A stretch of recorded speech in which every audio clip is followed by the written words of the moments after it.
So I got this comment on my last video that I made. If you believe in Jesus, you'll follow his commandments, which is works. Otherwise, if you just say you believe and continue to murder, rape, etc., without repenting, changing your mind, pretty much saying that it's either, it's like it's believe and doing works as well. It's like a faith plus works kind of thing. I saw this comment. I'm like, you know what? Let me just make a whole video trying to help this guy out. There's actually two things I want to talk about, and I only got about 3 minutes to do it, so I'm gonna go a little fast. And if anybody needs me to go in more depth about something, feel free to let me know. So first, let's jump into Romans 3:20. Sorry, I kind of cut off there. For by works of the law, no human being will be justified in his sight, since through the law comes the knowledge of sin. And then it continues going, but now the righteousness of God has been manifested apart from the law, although the law and prophets bear witness to it. The righteousness of God through faith in Jesus Christ for all who believe.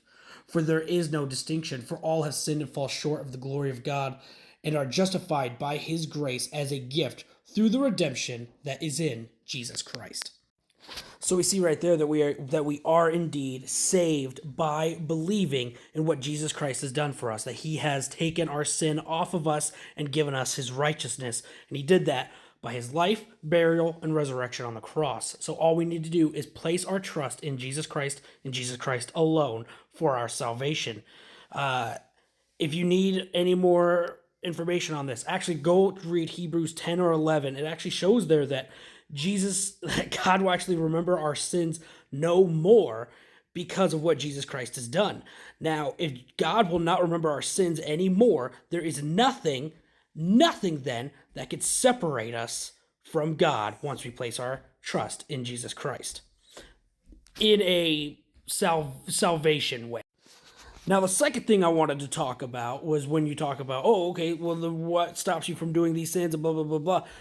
Now, something I want to talk about is Christians. First of all, there is the physical principle of sin. You see this in James 1.